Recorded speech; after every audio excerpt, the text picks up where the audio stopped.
আসসালামু আলাইকুম everyone and welcome back to my YouTube channel craft and stitch studio. আজকে থাকছে ছোট সোনামণিদের 3টি ড্রেসের ডিজাইন।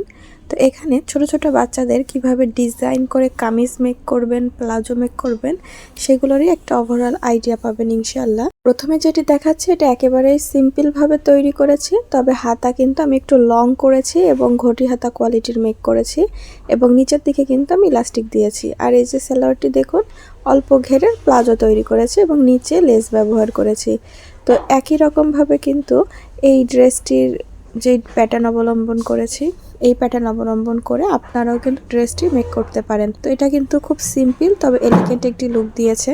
পরবর্তীটাও কিন্তু 3 পিস, তবে এটা কিন্তু একটু ডিফারেন্ট করেছি। যেমন গলার এখান থেকে একটু ভি শেপের ডিজাইন দিয়েছি, হাতা কিন্তু মাঝখান থেকে কেটে দেন আবার কুচি ক্রিয়েট করে একটু অন্যরকম লুক দেওয়ার চেষ্টা করেছি এবং এই হাতার সাথে মিল রেখেই কিন্তু আমি এর সালোয়ারটা তৈরি করেছি। নিচে চওড়া করে বক্রম দিয়ে টিপ বুতাম ব্যবহার করেছি যাতে বাচ্চাদের পরাইতে সুবিধা হয়।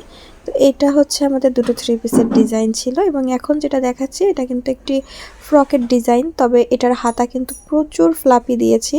বেবি পরলে কিন্তু একেবারেই ফ্লাপি হয়ে থাকবে এবং নিচের দিকে কিন্তু ইলাস্টিক ব্যবহার করেছি। আর হাতাটা কিন্তু লং হাতা, ফ্রকের মতো কিন্তু এটির উপরের পোর্শনটা কিন্তু অনেক লং দেওয়া না, শর্ট করে দেওয়া এবং পিছনে কিন্তু এই কারণে চেন ব্যবহার না করে আমি বুতাম ব্যবহার করেছি। আর এই হাতার কিন্তু ফুল স্লিভ এবং এটার সাথে কন্ট্রাস্ট রেখে কিন্তু আমি এই যে প্যান্টটি ব্যবহার করেছি এবং প্যান্টের নিচের দিকে আমি চওড়া করে পাইপিং এবং উপরে ইলাস্টিক দিয়েছি।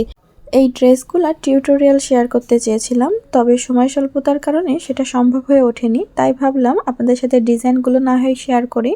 আশা করছি ভালো লেগেছে, তবে কোনটা বেশি ভালো লেগেছে কমেন্টে জানাতে পারেন। আজ এখানেই বিদায় নিচ্ছি। আল্লাহ হাফেজ।